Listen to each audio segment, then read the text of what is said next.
Dr. Matthew Moran. He is the co-director of the Center for Science and Security Studies at King's College in London, and he is the co-investigator for the R4HC MENA program. He has a PhD from University College London, and his main interest is in exploring the tensions between analyst and algorithm in the design of effective open source strategies. The second speaker is Dr. Yuri Ritchen. He is the Director of Statistics Division at the United Nations Economic and Social Commissions for Western Asia that he joined in 2009, and he also leads UNESCO efforts for collection and dissemination of statistical data about the region. In his previous life, his work focused mainly on statistical infrastructure, including data and metadata models, data quality, data dissemination. And I found his PhD dissertation, The Application of Kolmogorov Consistency Theorem, very interesting for those of us who use such statistics. And the last speaker this morning is Dr. Murad Ouzani. He's the principal scientist with the Qatar Computing Research Institute at Hamad bin Khalifa University, Qatar Foundation. Before joining, he was a research associate professor at Purdue University, and he played a big role in establishing the data analytical group in Qatar, in his group in Qatar. His main work is in the field of data management analytics with a focus on data integration and data cleaning. So the floor is yours, and we'll start with you, Dr. Matthew. Okay, good morning, everybody. First of all, thanks to the organizers for inviting me to speak. I'm very pleased to be here. So I'm going to talk to you about open sources and big data. And my background is in open source intelligence.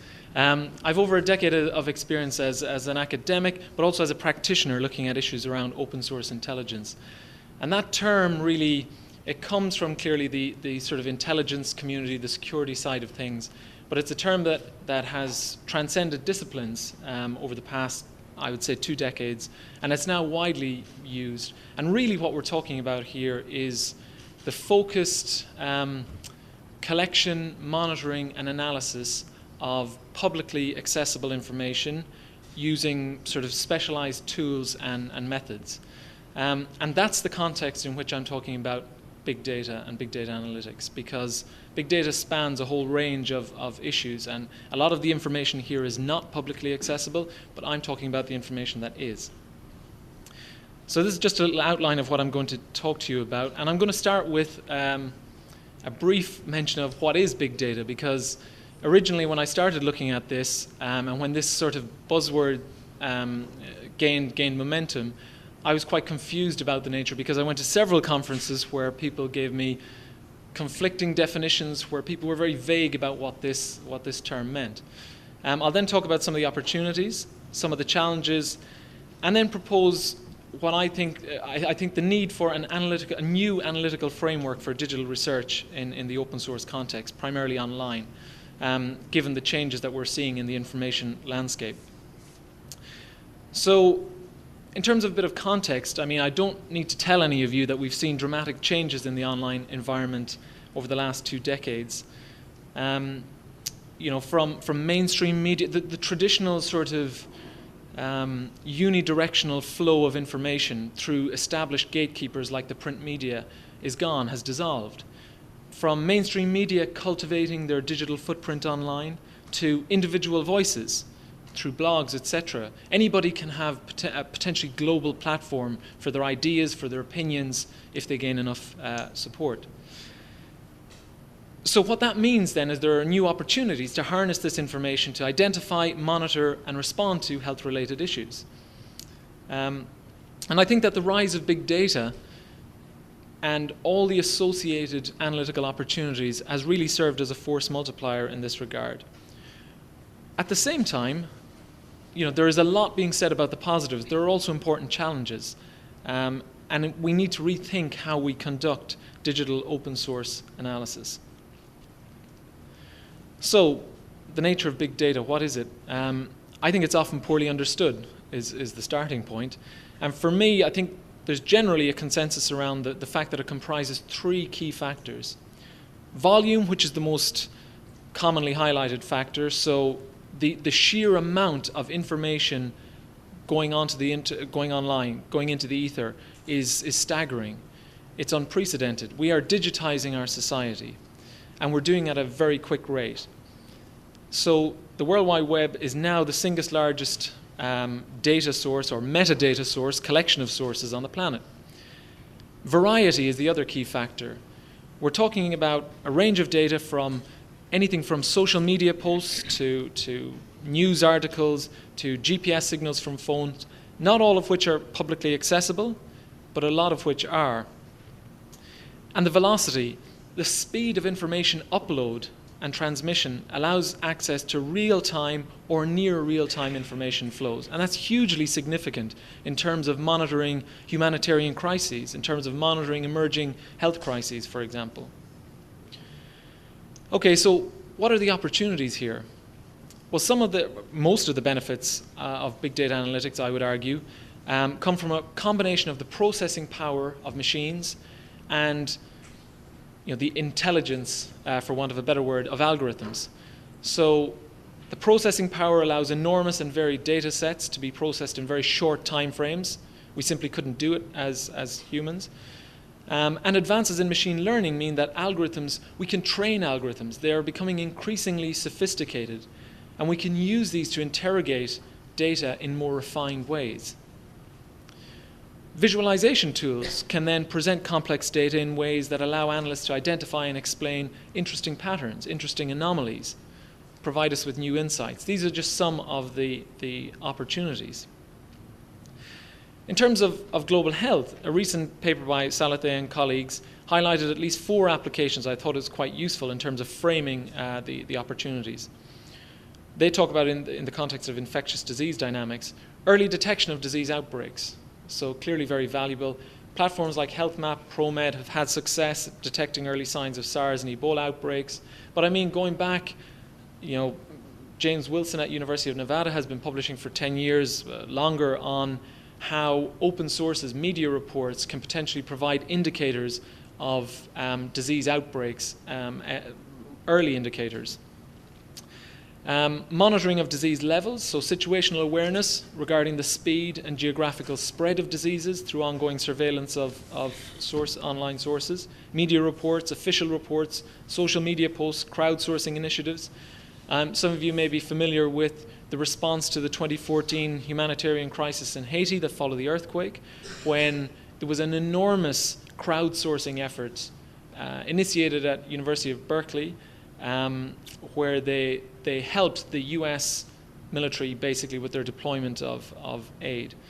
And this, I'm talking about applications in health. This is happening across multiple fields, from security studies to everything else. The third is understanding disease-relevant health-related behavior. So if we take the vaccination uptake debate, for example, some of the positions there for or against, they're informed by sociocultural factors, they're informed by political factors, they're informed by ideological factors. If we can understand the drivers behind particular positions, well, then we can inform locally appropriate responses. And then understanding the context around disease outbreaks. So retrospective analysis can give information about how, what was happening around the time of outbreak. So could help inform the development of early warning systems and preventative measures. And I think it's important to bear in mind that there are valuable insights that often come from unconventional sources. So there's a whole range of sources.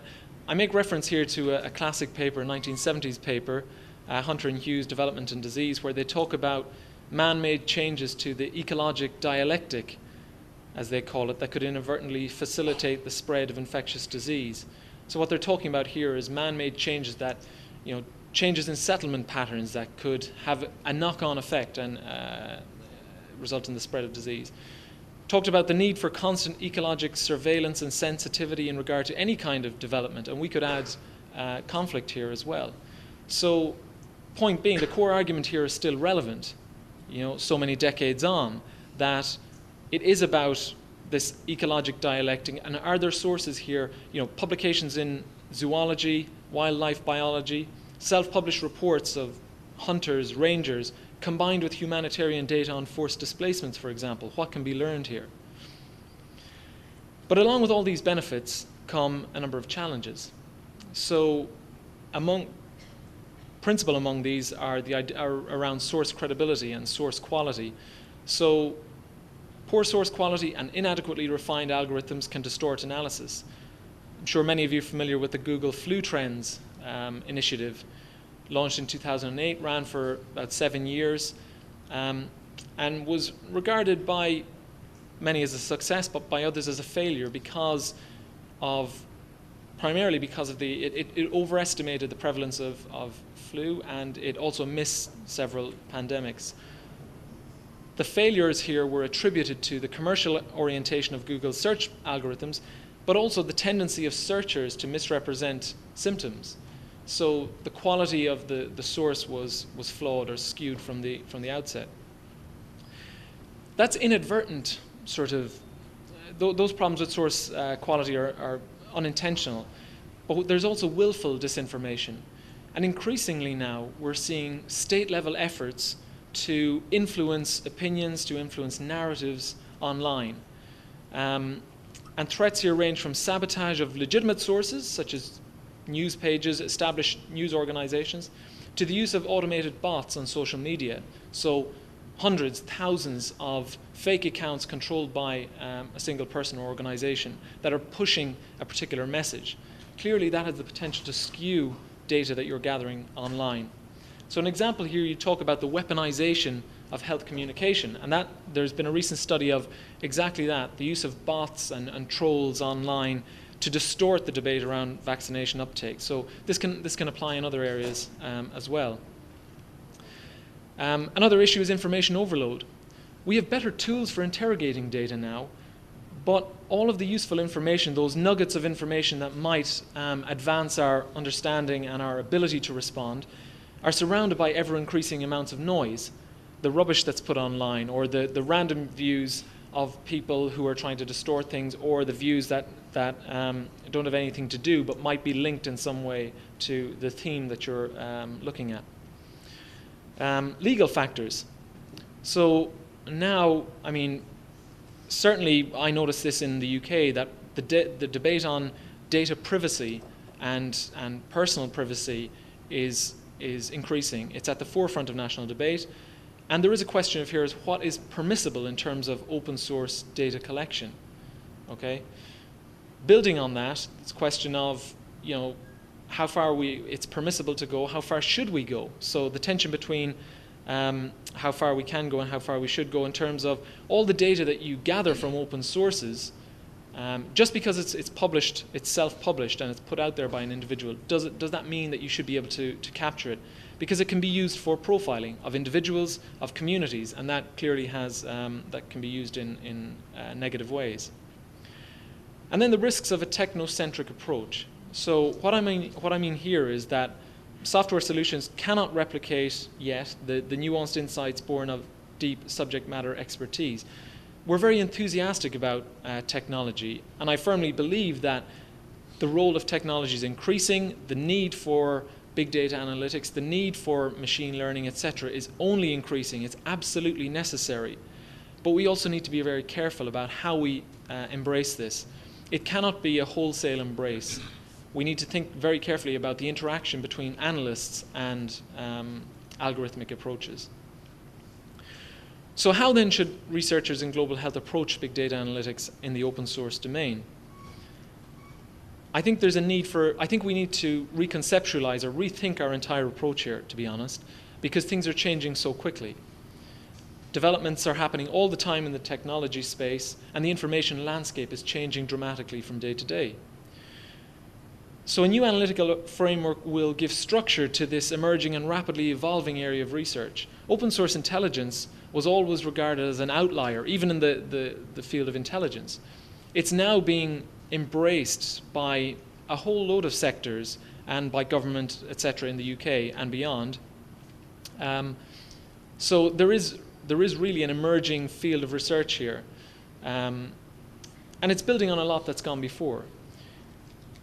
It will guide and support rigorous digital analysis that is operationally effective, built on credible, reliable information within strong ethical boundaries and a legal architecture that will likely be subject to change. Because the reality is technological developments and changes in this space are outpacing existing legal architectures. And there's a lot of very interesting work being done in law, at the intersection of law and emerging technologies at the moment. And then it's about tapping into other disciplines. So I mentioned law there. The debates on ethics. If I talk about the relationship between humans and machines, the field of cognitive engineering, for example, has been looking at this question since the 1980s. So there's a lot to be learned there. So it's very important that efforts aren't siloed in particular disciplines or areas. And so I would argue the framework needs at least 3 key pillars. Technology. So the questions here, what is the optimum balance between automation and the human element? Where do the strengths of researchers, individuals, human analysts, outweigh those of machines and vice versa? And how can they be combined to maximum effect? What are the design priorities here? So really it's about stripping things back and ultimately adopting a multidisciplinary approach that sees computer scientists working closely with social scientists and others to develop systems, joint systems, that will be of use. Law and ethics, what are the legal limits of open source research and analysis? Key issues here are proportionality, necessity. These are key terms that are popping up in the debate in the UK anyway. To what extent does the act of self-publication give legitimacy to the data capture and analysis efforts of researchers? What are the risks posed by pervasive data sets to individuals and communities? What due diligence is required with regard to the end use of data, how that data will be used wherever, in its final form, wherever it ends up. And finally, epistemology. So to what extent can a source be deemed credible?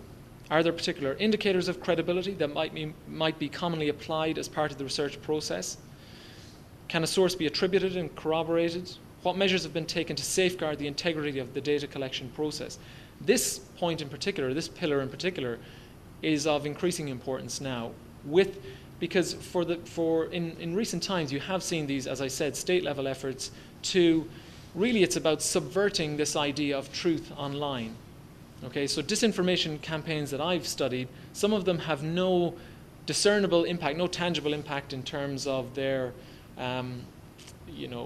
sort of creating panic, etc. But they are feeding into a broader process of subverting the idea of truth online. And people, I mean, like it or not, most people, or a growing number of people, go to the internet for their information. This is the portal for information acquisition now. So epistemology is becoming increasingly important. So ultimately, clearly there are huge benefits to the adoption of big data analytics in the service of global health. But enthusiasm for technological advancements can create, or risks creating, a blind spot around the risks and challenges that accompany this phenomenon. And what we need to do is ensure that digital research is situated within appropriate ethical, technological, legal, and epistemological boundaries, so that our digital analysis here, our digital research, is robust but effective as well. So I'll leave it at that and hand over to my...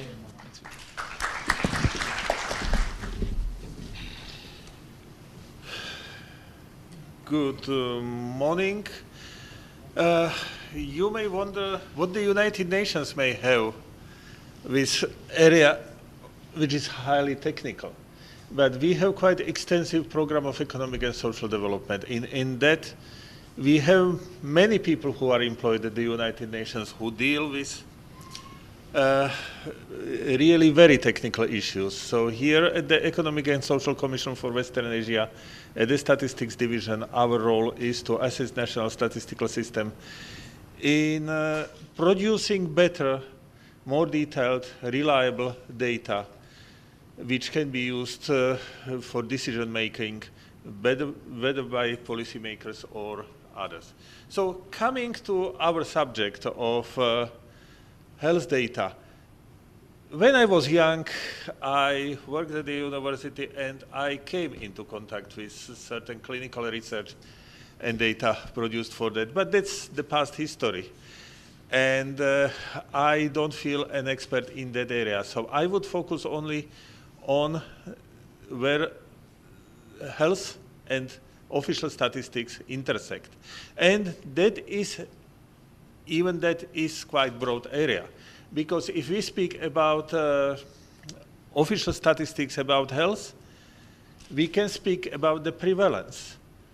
And this comes to the core of the health status of the society. But we can speak about the healthcare providers, the network, the density, the accessibility of health, public expenditure of health, how much the governments invest into public health, and about vital statistics, the birth and death.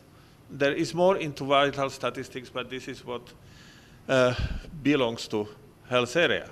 So if we speak about these 4 areas, or 4 topics which are addressed by official statistics, then let's put it into some framework. What are the potential indicators? There are obviously different, but we have a set of 231 indicators, and this list, which is scrolled in front of your eyes, is the list of those from the set of 231 which belong to health. There is a specific sustainable development goal defined by the United Nations on good health and well-being, but we will find health-related topics also in poverty, hunger, food security, gender equality, water and sanitation, economic growth, etc., including the justice and peace. For example, the single indicator of accidental death attributed to disasters appears 3 times in this framework throughout different goals.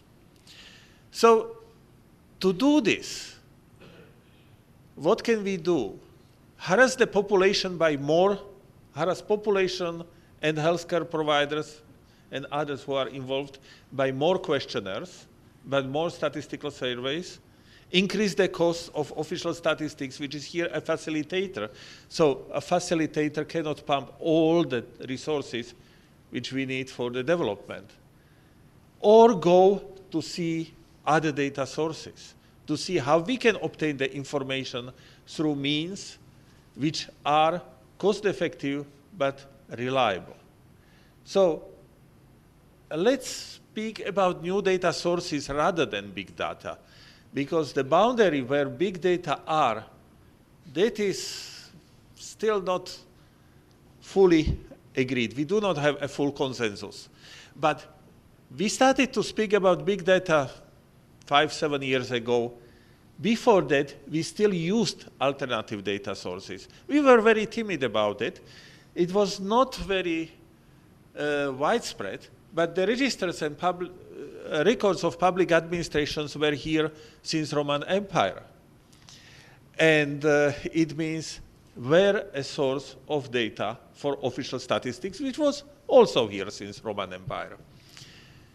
So whether we take civil registration for birth and death, the population register, the problem here is all these registers are created for some non-statistical purpose.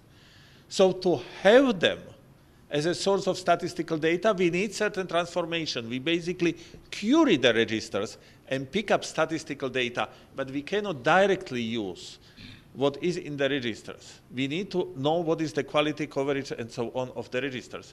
But now, with the technology, informatization, public access, online access, we can use also certain registers and records of private providers. The healthcare providers, the insurance, medical or social, whether public or private, we can have valuable data coming from there. We can have data from certain financial institutions which may also provide additional insurance and so on. And we are coming closer to what is considered big data in social networks. Especially if we take Facebook, Twitter, Google Analytics. So if we speak about statistics on prevalence of diseases, then healthcare providers have well-organized data. because they use it also for the research. They use it for their own planning. So this can be used for public statistics. It needs obviously certain transformation, and it needs certain agreement or legislative act about access to such data. When we go to social networks, we also can guess something about prevalence. It is open on commercial basis. So if we pay Twitter, we can have access to Twitter data. There is very large participation, but what is uncertain is the coverage. I'm not going to post on Facebook that I don't have flu. I'm going to post on Twitter when I am sick. So how we distinguish what is the prevalence, how we estimate what is the prevalence from Facebook. So there is certain bias in this, and we need more research into how we get around this bias. We have to live with it, but we have to find the scientific method how to go around it. And also, there are the issues which Matthew already mentioned, that in the early stages of using the social network or Google for estimating, we multiplied the prevalence of flu because we overestimated it. But that is something to learn lessons from, not to throw the idea away. So when we go to healthcare providers, one of the important things is the doctors per, patients per doctor, patients per hospital, clinic, and so on. So from administrative systems, we can find all this. From insurance, we can find also what is the use of different healthcare providers. What is the accessibility? The Ministry of Health must have certain records. So it means in this, the new phenomenon is also to be able to do the spatial analysis, because we do not want all healthcare providers only in Beirut. We want them also in other parts of Lebanon, and the same for other countries. So it means we need the cartographic institutions also involved to that. So we can go to, let's say, statistics on access to health and on the public expenditure. And again, we can use different sources, and the issues are always the same. For the vital statistics, even in most developed countries, we have still problems about health registration, about the death registrations, birth registration. There is under-registration. So don't take the public records as a Bible or holy book. There are gaps even in that. And therefore, we need to combine different sources of data and find what is this underestimation. But definitely, we need to complement official sources of data and statistical surveys with all those. So what are the concerns in using these new data sources? There are the technical issues, and here I overlap with Matthew, so I will skip over it, because it is really to more research the methods, statistical methods, how to bypass the different biases, how to balance the uncertain coverage to make the samples really representative. But there are ethical issues. We are passing from something in official statistics, what was the role of the government, of the state, what is bound by the fundamental principles of official statistics. They exist for a quarter of a century. 5 years ago, they were adopted by the General Assembly of the United Nations as a resolution. They protect the individuals, their privacy, and data can be used only for statistical purposes if they were collected for such purposes. So it means how, if we pass this to the private, who are not bound by the same criteria, how we protect the privacy of individuals included in statistics. And here, this is very sensitive, because this is statistics about the health of people. The individual data we do not want to disclose as citizens. So it means there are legal issues, because so far any access is based either on commercial relations or goodwill of the provider of such big data or new data source. But this should be considered to some extent as public good. Those data belong to us as citizens. They don't belong to whoever has collected them. And therefore, there should be access for research and for analytical reasons in the public interest. So, thank you for your attention. Let's talk about it the next time also. Thank you, Dr. Rich and Dr. Ouzani. Assalamu alaikum. Good morning, everybody. First of all, I'd like to thank you for giving me this opportunity to talk about the kind of things I'm working on. So what I thank Matthew and Yuri for the introduction. So because they somehow introduced the kind of things I wanted to talk about. Although my talk will be more at the technical level. So I'll talk about challenges and opportunities in open data, in global health open data, and when it comes to discovering data, cleaning data, integrating data. So if you look around, so you'll find that there are a lot of sources that have been produced, that are open for the public, that you can access to, like Global Health Data Exchange. There is data from the World Bank, from the World Health Organization, from UNDP and other organizations. But you also see there is a huge amount of data coming from governments, initiatives from developed countries and developing countries, what we call middle income countries. And this data is usually, when I talk about open data, I'm talking about data that is accessible and usable, so you can access it, you can get it. Usually there is no privacy and security issues with this data or privilege, although I acknowledge what Matthew said, how much we can do with open data. I didn't think about that before. And the interesting thing is, so many times you'll find metadata and on how this data was collected. If you look at it, this is a treasure trove for data scientists. You can do a lot with this data. For example, there is this website I never have seen before, so when I was preparing my slide, so I looked this website, it's called Public Health Intelligence. I don't remember the name of the person, but it's one main show, but I like what he's doing. So he did some of those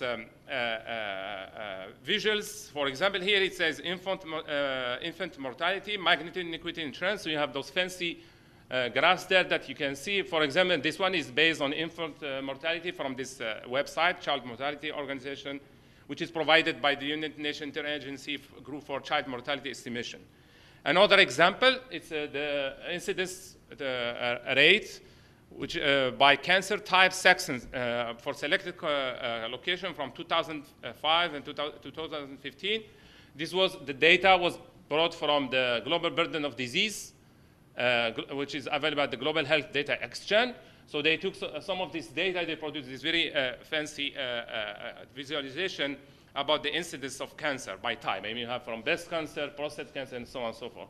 This is at the level of the entire world. If you are curious about Lebanon, this is what it says. So I'm not going into it.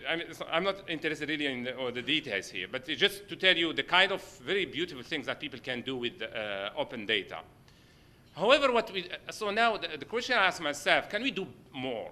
So can we relate things to other open data sources or even some private data, like relating or correlating and hopefully discovering some causation between a certain cancer type and the environment or the education, or linking between spending, education, and child mortality region, and so on and so forth.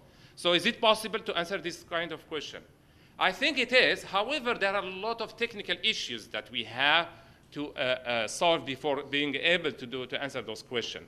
So one main question that we have been looking at in the last few years is how easy to find the data that you are interested in. How easy to find the relevant data that is important for you, for your question. And then if you find this data, so how can you integrate this data? How can you put it together? So does this data relate to this data? Can I join these two tables? And the last but not least is that how clean is the data? Is it clean enough for my task? Can I just use it, or should I be careful in how to use this data? And this is the kind of question that we have been trying to answer in our research. So just give you a very simple example. I was looking for an example. I found this one for dirty data. This is about death and record by country. And if you it was in the Atlantic, like 2015. So it tells you about how reliable or unreliable this kind of data is. And it also talks about what we call garbage code. Garbage code meaning that they give you some code for the death, but they don't mean much. They may be erroneous or they are too generic to mean anything. This to tell you that how the data that is, could be open source or not open source, that can be very dirty. This is one example. So now it's not really surprising now when you go and talk to data scientists and ask them, so what is hurting you? What are the problems that you are facing? So there was this survey that was conducted by Crowdflower. Crowdflower it's a platform for data scientists, so you can outsource job for people out through this platform. And they ask around, I believe, 80 data scientists from different market segments. The first question was, what is your time spent on, or what do you do in your job? If you look, it's 80% of their time is spent on collecting data and cleaning and organizing data. So this is what they do, 80% of the time. And of course, this is the thing they hate the most. So when they ask the question, what is the least enjoyable part, is of course collecting data and cleaning and trying to make sense, cleaning the data, organizing. And in fact, we talked about with many people in the industry. No one reports less than 80% of time spent trying to collect the data. Where is my data? Or trying to clean the data. In fact, we had someone from Merck. He used to be the chief data officer or something. He has like 100 scientists at Merck, the pharma company. And he claims that his data scientists spend like 98% of their time just doing that, collecting the data and cleaning that. And you wonder why, because I think in Merck they have, talking to them, they have like 4,000 databases they have to deal with. And it's not easy to find the data. So now, based on this, we have been working on this project, Data Civilizer. Part of it is in collaboration with MIT. And our goal is to, let's say, democratize access to data. Make this work of what we call data curation, data preparation easy.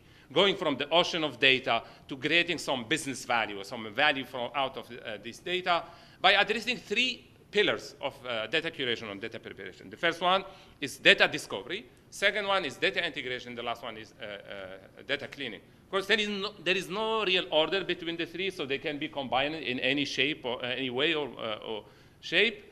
And we want to turn this creepy work of data scientists who is spending 80% of her time just doing that on a very more fancy, sexiest job of the 21st century.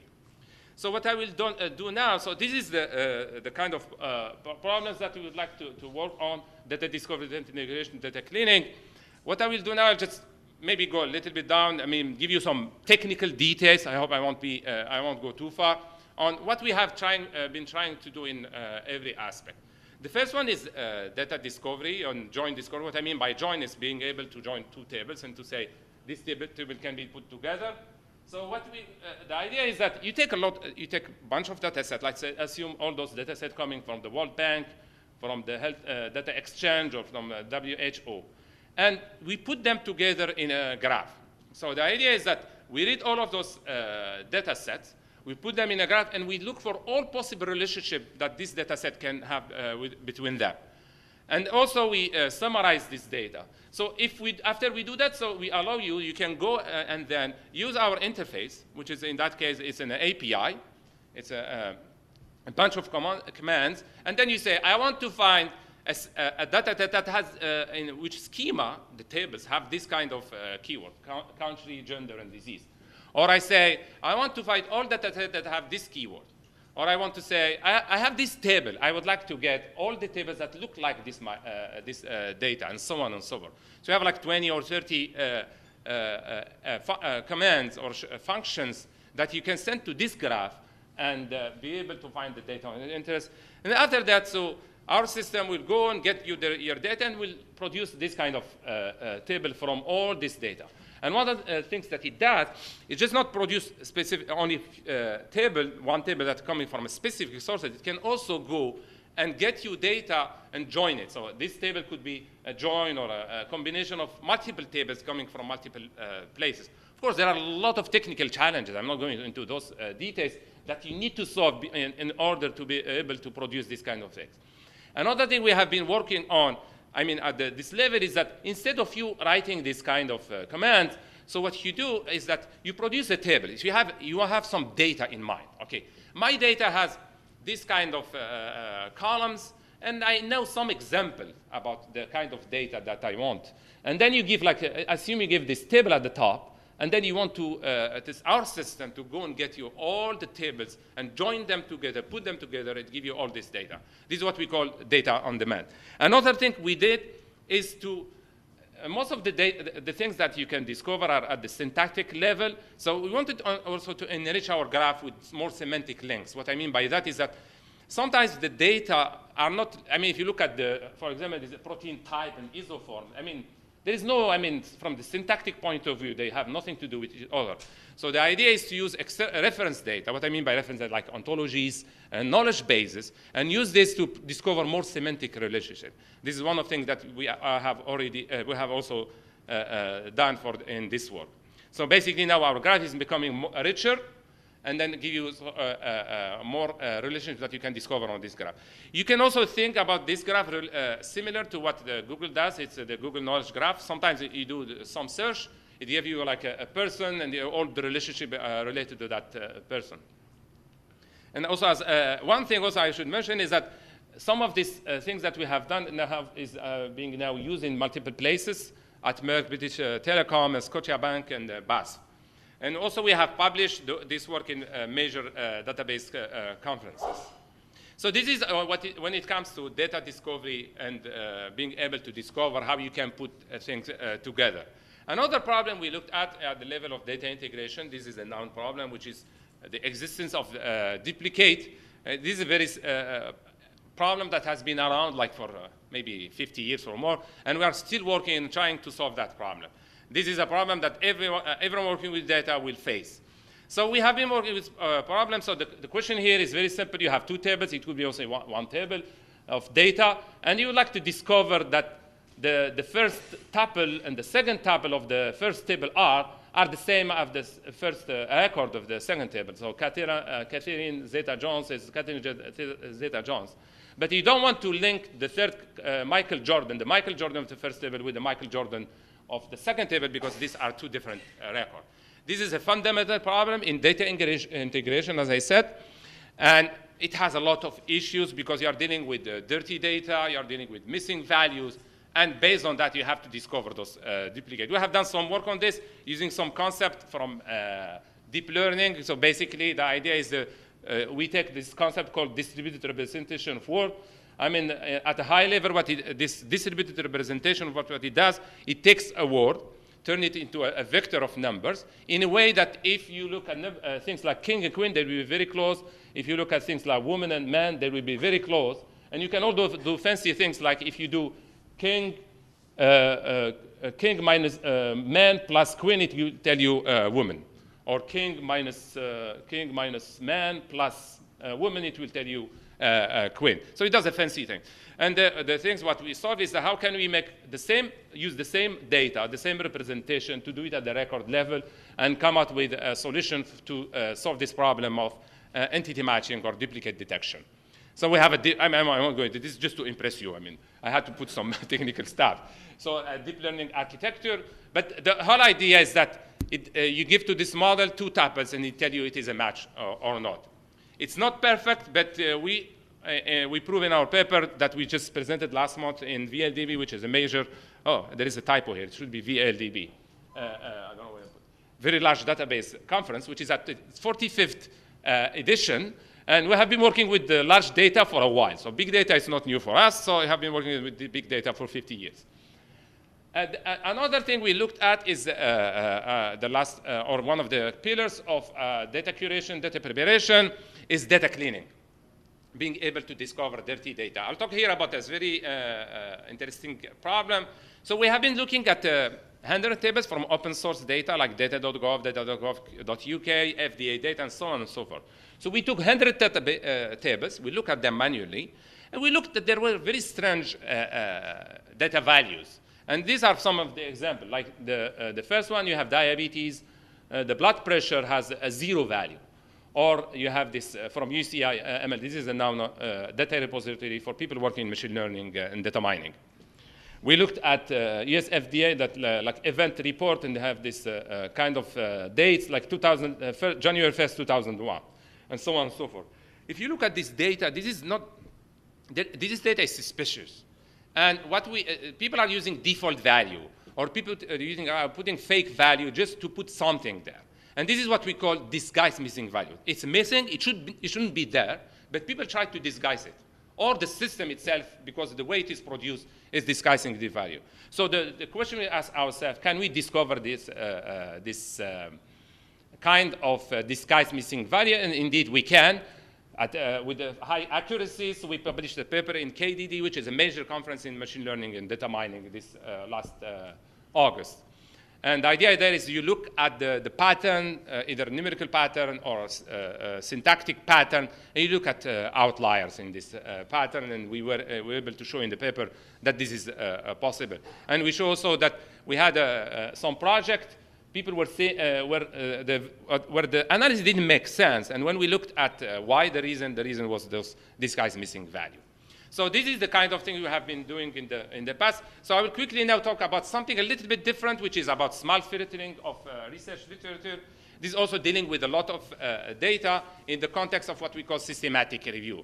I don't know, maybe some of you have worked on this kind of problem, which is, it could be for medicine, evidence-based medicine, but people have used it also for global health, for environment, and so on and so forth. So the idea there is that to show what treatment have been proven to work, or what specifically have been able to work on in a specific domain. This is the process that people go through to do a systematic review. This is a long process. It takes a lot of time. And we have been thinking of how can we help people make this thing much easier and faster. So the idea is that how it works, so you have a question that you want to respond, and then the first thing you do, you go to a database, like some database like the Web of Science. You say diabetes, obesity, and you end up with like 47,000 or more references. How do you go about filtering those and getting to those like 10 or 20 or 30 that are relevant? And our system is acts like a tunnel, or a funnel, sorry, and it helps you to go through this. So we built Ryan. This is this is a free system that we have built at Qatar Computing Research Institute, and it uses machine learning, text mining, and other techniques to help you sift through and save your time in finding the relevant data in the large amount of data that you have to deal with. We have people, it's growing. We have more than 19,000 users right now, and it's still growing. Many people from all around the world. And we have, I think, 2,000 people from Lebanon, mainly, I would say, mainly from AUB. So that's it. So thank you, and then hopefully we have more questions later. Thank you, Dr. Ouzani. So we'll open the floor for questions. Let me briefly, while you're thinking about your question, we had a very interesting presentations. The first one, the common theme was here, there are legal and ethical issues. Dr. Moran said that, there are unintentional mistakes with such work, but sometimes people do on purpose make some mistakes, immunization, meddling in an election in the United States, and then we need more of analytical resources in order to guide all of us to do it. Dr. Richan reminded us that big data was there for a long time, even at the Roman time, for taxation, of course, and we have the civil registration, population registration, encounter with physician. The data has been around for a long time, and it should belong to all of us, and we should maximize its utility. Dr. Ouzani talked more about the challenges and opportunities and how we could link the data in order to maximize the benefit of it, and then gave us some example of errors that are commonly and how we should go around them in order to get out more value from the data. So from IHME, from my perspective, we use big data all the time, and then we face all the challenges because at the end of the day, you need human eyes to pick some of the errors. If you leave it up to the machine learning that we have at IHME and artificial intelligence. So GBD 2013, Syria was improving because the person who was running Syria didn't know there was a civil war in Syria.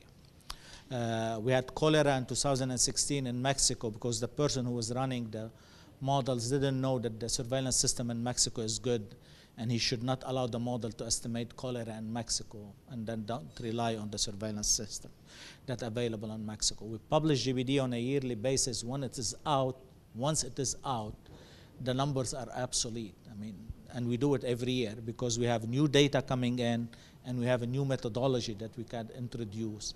And now in every GBD, we're showing what's the impact of the methodology, what's the impact of the new data in order to change the numbers. And we go and recompute everything from 1990 to allow to have the same comparison. So take your questions. Remember, in health, we're still behind the businesses when it comes to big data.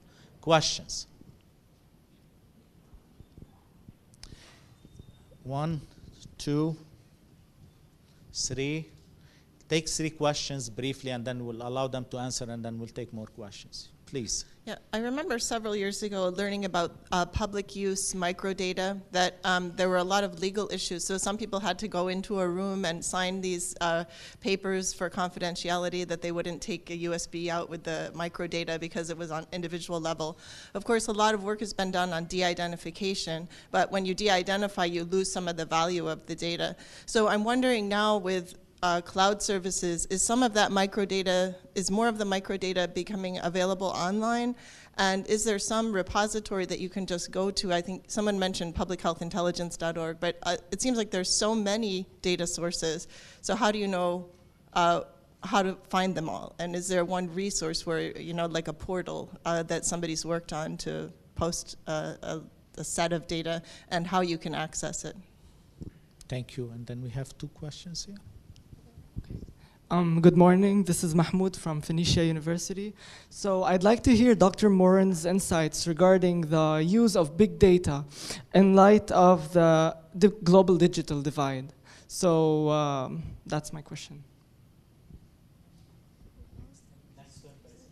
Sorry, I'm really sorry. That's okay. Hi, this is Andrew from Singapore. A specific question to Dr. Ouzani about the last tool that you showed, the systematic review tool, which I thought I've never heard about and was quite interested. I wonder, because as you just showed the process of how people go through a review, it's a very painful process. And there are requirements that, you know, you need to have 2 screeners screening every article and so forth. And now there is apparently a platform that allows us to do this. How valid is that? Because I'm still questioning if a machine in the end of the day can actually be as precise in kind of identifying the studies we really want, because yeah, at the end of the day we want to have the right studies for our review. Who wants to answer the first question? Please. So when it comes to access to microdata files, there are several methods for this. So the first one is public use files, and I think you referred to this. They can be accessible online, and they have to be anonymized, de-identified. So, but it doesn't mean only removing the identifiers, it means preventing all the matching softwares like we have seen in the last presentation to make the statistical matching between the records and identified who it was, because that is also possible. Therefore, public use files are a sub-sample of the whole sample. So it means you get about 20% of data. You can do some quick research with this, but I would not say that that's the optimal use of the data, because we anonymized them, we lost some information, and then we made a subsample, we again lost some information. So the other possibility of access to microdata is access to full files, but I would not do this through cloud or so. It should be a safe access. And there are holders of anonymized microdata from household surveys or censuses who do it in a way that you submit your script and your analysis can be performed on the full set of microdata. You do not need to touch the microdata to do the analysis. You need your formulas to be applied to the microdata set. That script can be screened, so it means it should be a safe access. It cannot be anonymous direct access. The researcher should submit the research program and get approval for this. Sometimes you can do it online. There are such places. Sometimes you have to come to the safe room where you are controlled, that you do not try to hack the microdata files to get the individual information. But for me, this is the best way of accessing the microdata file, is the safe access.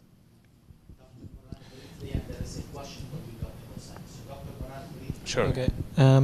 So I'll respond briefly to, unfortunately, my answer to your question on sources is I don't know. I start off some of my classes asking students to identify the top 5 most recent sources that they've identified, and every time there's a couple of new ones, right? So that's the problem with it. It illustrates also the rapidity at which the digital landscape is changing. In terms of the legal issue around data, well, there's two things. One is about the importance of other disciplines. So we mentioned cloud services there. Immediately you're moving to look at cybersecurity as well. So you need to factor that into the debate. And also the legal issues, well, Cambridge Analytica is a very good example of recently where a researcher had access to Twitter information, Twitter data, and then what happened with that data, the end use wasn't the intended end use. And this happened in a university that is already quite well regulated, in a system that is already quite well regulated. I'll answer the specific question on the digital global divide. Presumably you mean, great question, presumably you mean about some countries more access than others, etc. Yeah. So you're right, it's certainly something to factor in. And I need to be careful. I'm not sort of banging the drum in favor of open source. What I'm saying is there are huge opportunities but also big challenges. That's one of them. But on the flip side, I think we're often surprised by how much data is available in unexpected contexts. Syria, for example, would be the most mediated conflict in history right now. If you talk about chemical weapons use in Syria and the data that's come out of there, that's been used by multiple countries and international organizations to support their assessments regarding use.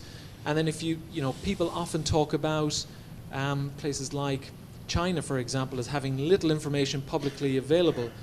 Actually, we found the reverse to be the case. Huge amounts of data publicly available online, and the sort of Great Firewall, a supposed Great Firewall, didn't have any real impact for us there. But I think it is definitely an important point to bear in mind. And I guess it depends on context, and we do encounter those challenges as we shift our focus. But it's a really good point. Yeah, just a quick about the first question about is there resources that you can go to find all of those data. I didn't see much, so there are a few individual initiatives, but they're very limited. And I believe Google started something, it's called Google Data Search, but I don't like it, Google Dataset Search, but it's very limited in what it can offer. They can do better if they buy our system. So we are solving the problems, but I doubt we are going to have that system that you can go to and find all of the data, but hopefully someone has enough clout and enough money to put this together.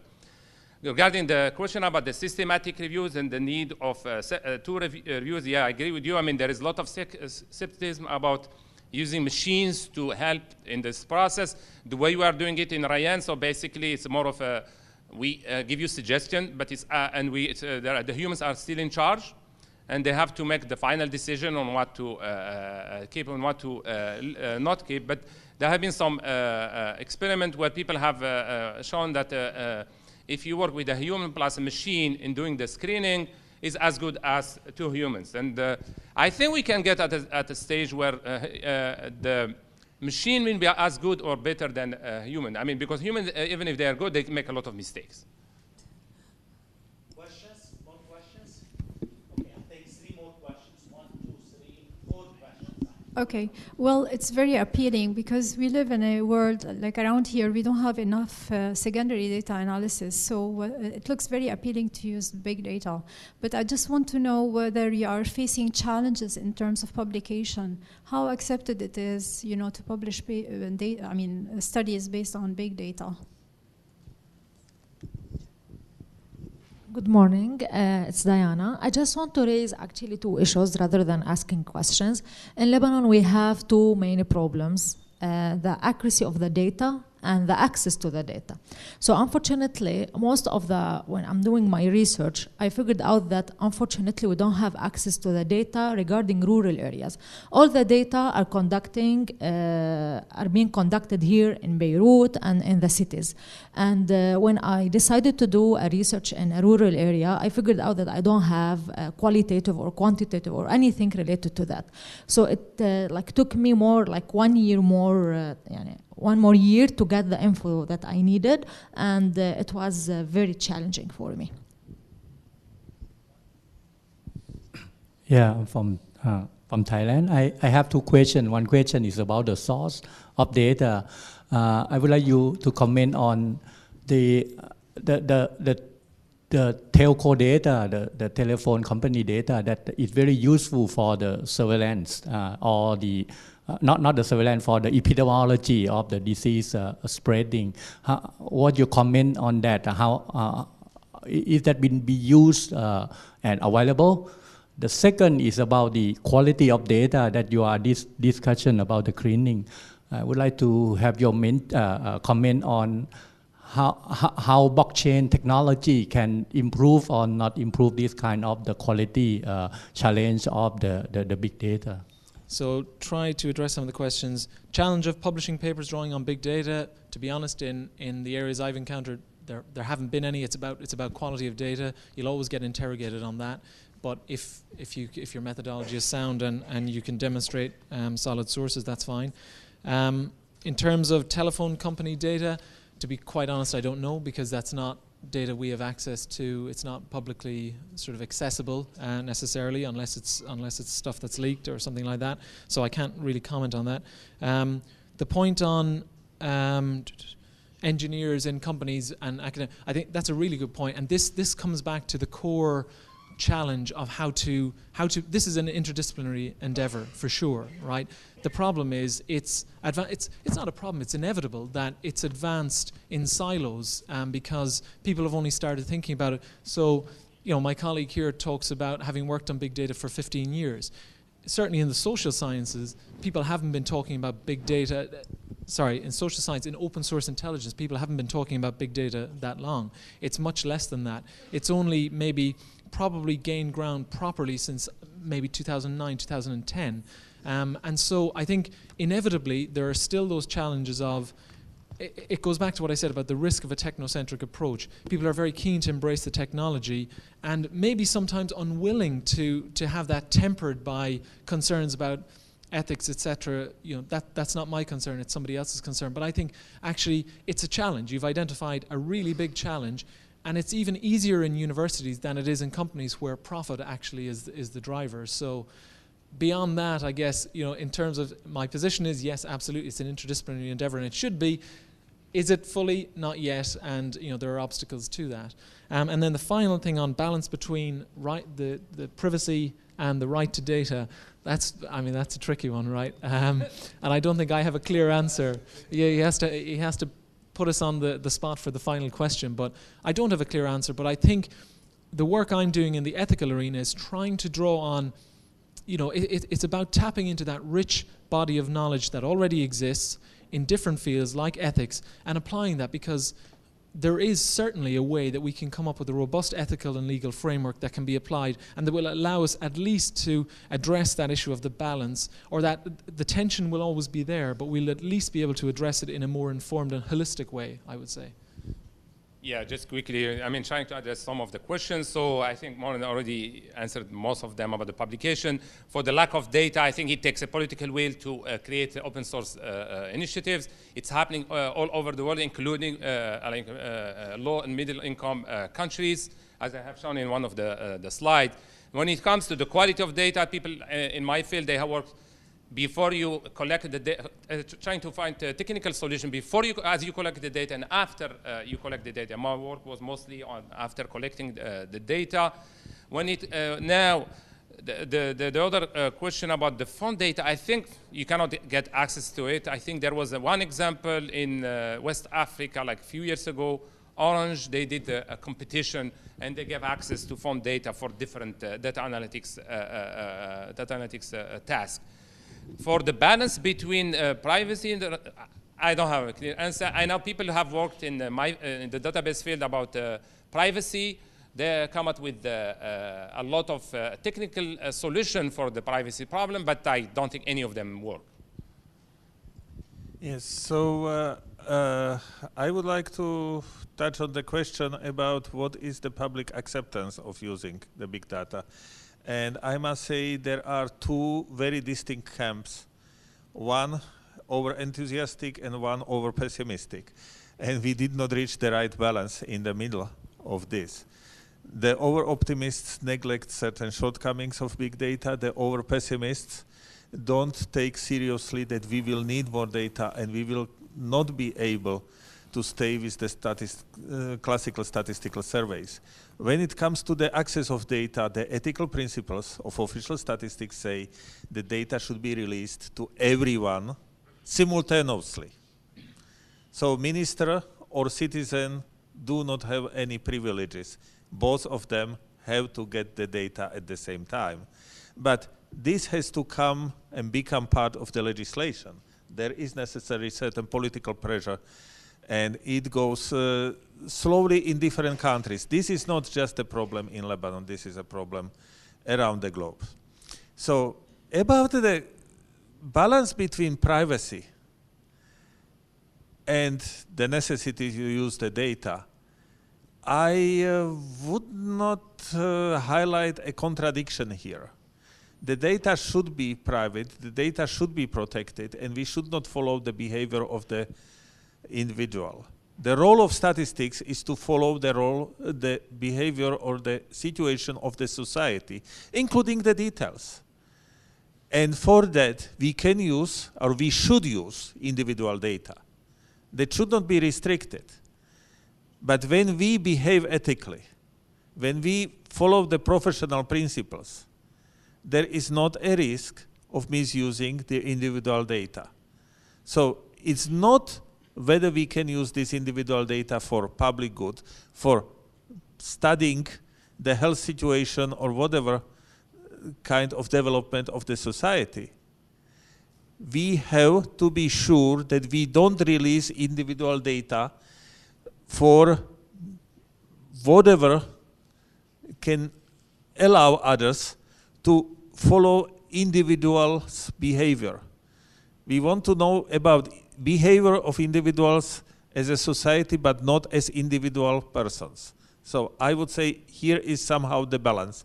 And it really has a lot to do with the ethical behavior, ethical standards, which should become part of the legislation and of legal norms, but ethical behavior of statisticians in this case is extremely important.